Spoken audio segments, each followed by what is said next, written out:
Il s'agit de construire d'une certaine manière une infrastructure numérique de données, ce qui est une façon de réinventer le rôle de l'État dans le monde transformé qui est en train de se construire.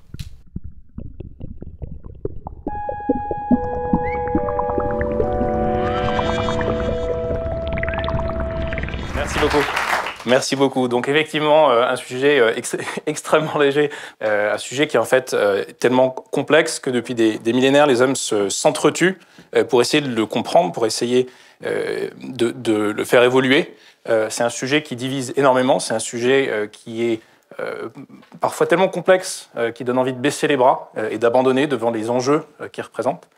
Et en même temps, c'est un sujet qui est essentiel. Et le sujet dont je veux parler, c'est évidemment la démocratie, sujet qui nous concerne tous, et plus particulièrement aujourd'hui, à l'heure où il évolue aussi radicalement dans ce nouvel âge de l'information dans lequel on est entré. Et le premier constat, c'est qu'on est collectivement en train de construire une nouvelle transformation industrielle qui est absolument radicale. Le fait qu'on ait tous sur soi un smartphone, qu'on est de plus en plus connecté, qu'on se balade en fait dans la rue avec l'équivalent d'un ordinateur, d'un supercomputer des années 80 en termes de puissance de calcul, avec tout ce que ça implique en termes de réseau de capteurs, de collecte de données, d'échange et de communication en temps réel, nous a véritablement fait rentrer dans un âge nouveau. Et la meilleure illustration de cette deuxième révolution industrielle, c'est la carte qui est derrière moi. C'est d'une certaine manière la carte du tendre du XXIe siècle. Je ne sais pas si vous devinez de quoi il s'agit, mais c'est la carte des amitiés. Cette carte n'a aucune réalité géographique, aucune espèce de matérialité, de réalité physique. Il s'agit en fait du lien entre l'ensemble des utilisateurs de la plateforme Facebook qui se déclarent comme amis. Donc voilà, une carte du monde absolument virtuelle. Et donc ce qui est fascinant, c'est de voir à quel point ces nouveaux usages révèlent des structures profondes et donnent à voir quelque chose de complètement nouveau. Dans ce nouveau monde, la caractéristique principale de ce changement, c'est que le numérique, qui a émergé d'abord comme un média, comme un sujet de conversation, comme un instrument de télécommunication un peu plus nouveau ou avancé, est en train de dévorer de manière absolument radicale l'ensemble des champs d'activité humaine. Quelques exemples, et notamment des exemples importants qui nous rassemblent. L'éducation. Alors on ne parle plus depuis 2 ans que de ces nouveaux cours en ligne massivement collaboratifs. C'est évidemment extrêmement intéressant. Pour en avoir suivi, c'est captivant, c'est-à-dire qu'on apprend des choses nouvelles auxquelles on n'aurait pas forcément voulu se confronter sans cette nouvelle opportunité. Mais finalement, ça n'a pas grand-chose de nouveau. Le fait de diffuser en ligne les transparents, même les vidéos d'un cours, on fait ça quasiment depuis 15 ans, depuis 20 ans parfois pour les plus pionniers. Et ce qui a complètement changé, c'est que l'éducation en ligne est entrée dans l'ère des données. Et les plateformes expérimentales les plus célèbres, notamment edX, qui est cette plateforme open source développée par plusieurs universités, n'est pas en fait une plateforme de cours en ligne, c'est une plateforme de recherche. C'est une plateforme de collecte de données, parce que chaque fois qu'un des millions d'élèves à travers le monde qui suivent un cours interagit avec une vidéo, télécharge un transparent ou discute sur les forums avec les éducateurs, il génère des données qui sont intéressantes pour les chercheurs qui ont lancé cette plateforme. Et donc, eux-mêmes peuvent apprendre des usages, créer cette boucle de rétroaction positive qui fait qu'on apprend à mieux délivrer un cours, qu'on apprend peut-être à être plus pédagogue, qu'on comprend ce qui marche, ce qui fonctionne dans l'éducation en ligne. Et donc, cette plateforme est en fait une plateforme de l'économie des données. Même chose avec le domaine de la santé et le domaine des sciences du vivant. Et traditionnellement, ce qui a permis de faire avancer la recherche en biologie, c'était de comprendre la biochimie des molécules avec lesquelles on travaillait. Et ça a permis des années et des années d'avancer depuis les années 50, 60, 70, la découverte de l'ADN, jusqu'à récemment. Il a fallu 15 ans. 15 ans et 3 milliards, grosso modo, de dollars d'investissement pour séquencer le premier génome humain. C'était en 2001, 86 à 2001. 15 ans après, moins de 15 ans après, on pourrait tous avoir notre génome séquencé dans cette salle pour un petit peu plus de 1000 $. Et le coût, alors je crois que c'est 24 heures, 48 heures, je ne suis pas biologiste, et le coût du séquençage de l'ADN suit une loi de Moore, c'est-à-dire que son coût est divisé par 2 tous les... une constante de temps. La constante de temps dans le numérique, c'est 18 mois. En biologie, c'est 5 mois. C'est-à-dire que tous les 5 mois, le coût du séquençage est divisé par 2. Et donc, on génère des gigas et des gigas et des gigaoctets de données sur des génomes de populations de taille impressionnante.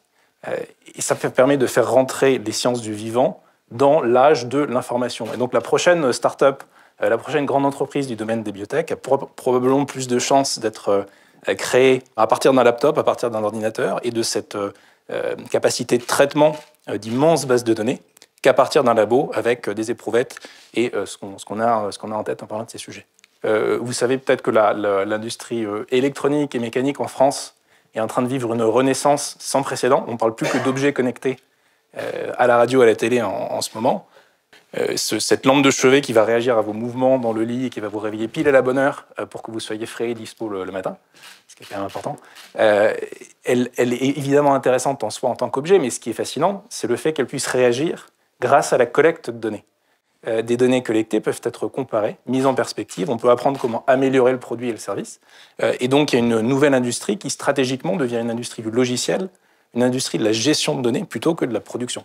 Et donc on ne peut plus imaginer l'industrie, on ne peut pas imaginer d'avoir des usines aujourd'hui si on ne pense pas tout de suite à la place de ces produits et de ces services dans l'économie des données. Je ne vous parle même pas des supermarchés où demain, en marchant dans les allées, on aura des caméras qui analyseront où va le regard, qu'est-ce que vous achetez comme céréales le matin, suivre vos portables évidemment pour bien comprendre le flux des utilisateurs dans le supermarché. Enfin, tout ça est en train de changer de manière absolument radicale. Et le sujet du développement durable, de la même manière, ne peut pas être imaginé aujourd'hui sans penser à l'utilisation de la donnée dans l'optimisation des villes. Alors, on parlait de démocratie. Évidemment, la démocratie, c'est un sujet potentiellement autrement plus complexe, et l'État doit se poser la question de ce qui a changé aujourd'hui dans le contexte de cette économie des données. Alors, j'ai eu la chance de travailler depuis 3 ans maintenant à l'ouverture des données publiques, c'est-à-dire ce mécanisme de mise à disposition des citoyens de l'ensemble des données que l'État produit, que les administrations collectent, que tous nos établissements publics, nos agences manipulent tous les jours pour en fait faire leur travail, c'est-à-dire produire un service public, que ce soit des données financières, des données géographiques, des données sur la santé, des données évidemment sur l'environnement.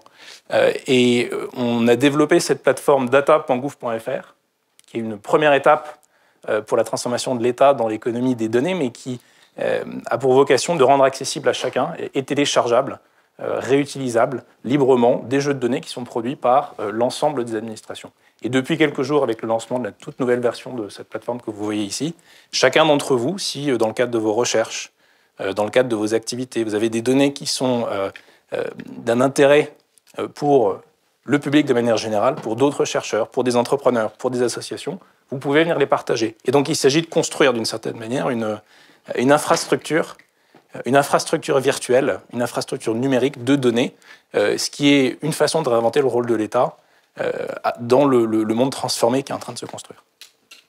Alors, on peut dire que c'est une première réponse, première révolution, mais si on se pose la question de l'état de notre démocratie aujourd'hui, malheureusement, le constat qu'on peut faire, c'est qu'elle ne fonctionne plus.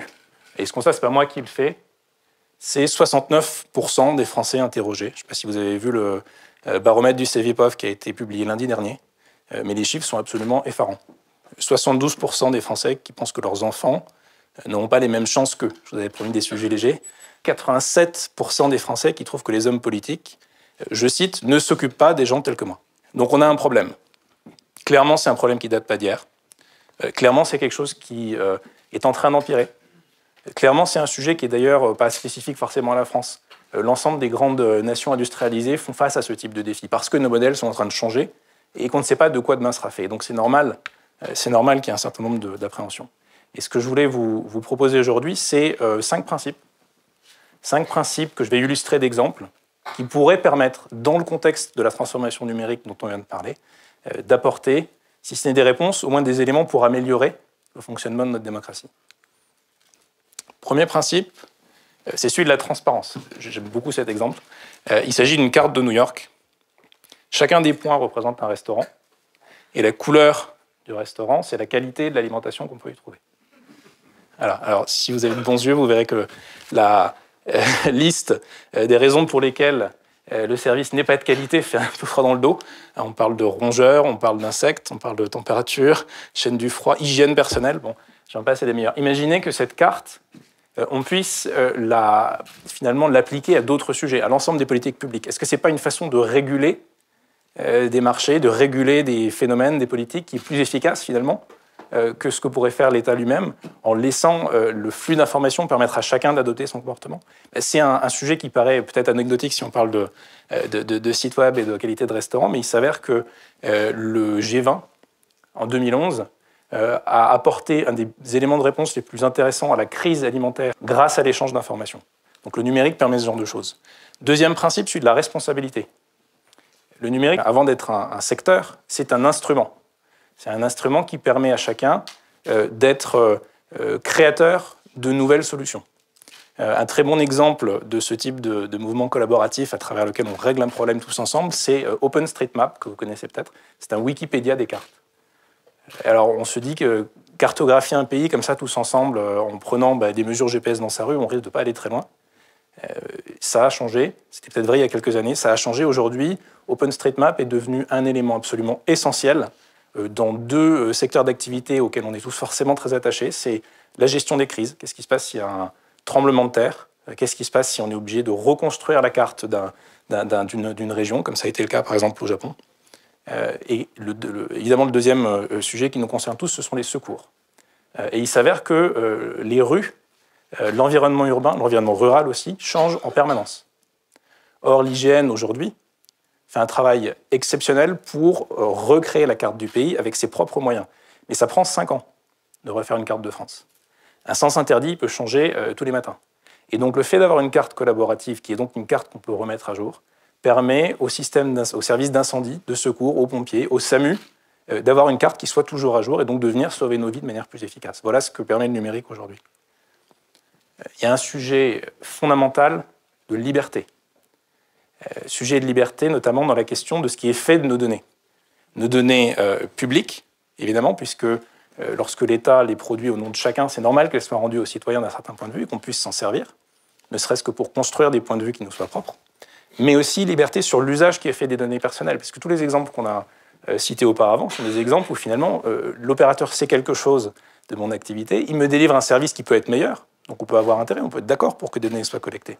Mais il s'agit de pouvoir avoir un choix. Il s'agit de pouvoir faire un choix informé. Et c'est d'ailleurs assez intéressant que les deux grandes lois qui en France gèrent les sujets de liberté dans le secteur numérique, ou dans l'ère du numérique, ont été tous les deux passées en 1978. Une loi sur l'informatique et la liberté, et une loi sur l'accès à l'information. On aura forcément besoin d'un débat pour la remettre à jour. Je crois que c'est un sujet absolument fondamental, et le fait de permettre aux innovateurs et de permettre aux consommateurs d'avoir le choix de ce qui est fait, ça n'est qu'une remise à jour du principe de Montesquieu, c'est-à-dire qu'on essaie de construire la séparation des pouvoirs. Quatrième principe, celui de l'innovation. Ce qui a changé aujourd'hui dans le fait qu'on ait accès à ces sources de données, à ces quantités invraisemblables d'informations, c'est qu'on peut expérimenter. On pourrait expérimenter les politiques publiques, on pourrait expérimenter de nouveaux marchés, on pourrait imaginer que ce dont on parlait autour de l'ADN permette le développement d'industries absolument nouvelles sur l'information génomique personnelle, sur la santé personnalisée. Pour développer ces industries, il faut se donner le droit, réglementairement et juridiquement, de le faire. Et ça, c'est un sujet non seulement de développement technologique et scientifique, mais ça deviendra dans 5 ans, dans 10 ans, si on ne fait pas ces choix aujourd'hui, un risque de perte de souveraineté. Parce que si le prochain Google, si le prochain grand succès de l'économie appliqué à la santé et à la génomique utilise ou se fonde sur des valeurs qui ne sont pas les nôtres, il sera trop tard pour se dire que finalement on aurait fait des choix différents. Et quand on parle d'ADN, quand on parle de ce genre de sujet, c'est évidemment des questions fondamentales. Et puis le dernier sujet sur lequel je terminerai, le dernier principe, c'est l'idée d'ouverture. On a parlé d'ouverture des données, bien sûr, mais je crois qu'il y a un principe d'ouverture encore plus large de nos économies, de nos gouvernements, de nos sociétés, qui est absolument fondamental, parce que tous les développements qu'on a imaginés qui peuvent nous rendre extrêmement optimistes sur l'avenir de la prospérité de nos pays, sur la façon d'impliquer les différents citoyens pour qu'eux-mêmes participent à la démocratie, évidemment peuvent faire rêver, mais ils ne fonctionneront que si chacun, d'une manière ou d'une autre, y trouve une place, et si on est capable d'apporter aussi des réponses et des solutions à ceux qui, à tort ou à raison, sont d'une certaine manière ou se considèrent comme les perdants des transformations économiques actuelles. Et pourquoi est-ce que l'économie des données est intéressante? C'est parce que si elle permet d'accélérer les cycles d'innovation, si elle permet finalement de transformer de manière fondamentale des industries qui n'avaient rien de numérique à l'origine, comme la production d'objets, comme les industries du hardware, Ils permettront aussi de rapatrier d'une façon ou d'une autre la production et la capacité économique sur notre territoire. Et donc demain, ça peut être des emplois en France, ça peut être la possibilité de produire nos objets connectés dans nos usines, et donc d'améliorer encore le caractère inclusif de la croissance économique qu'on pourrait créer. Voilà, je vous laisse sur un graphe. Depuis 30 ans, la fréquence relative de l'utilisation de ces mots, je regarde ici le corpus de livres en anglais, est en train de croître de manière fondamentale. La transparence, la responsabilité, l'innovation, le fait de rendre des comptes, ce sont des mots qu'on entend de plus en plus. C'est une transformation en profondeur de ce que sont nos démocraties. Je crois que c'est un nouveau monde qui est en train de se créer.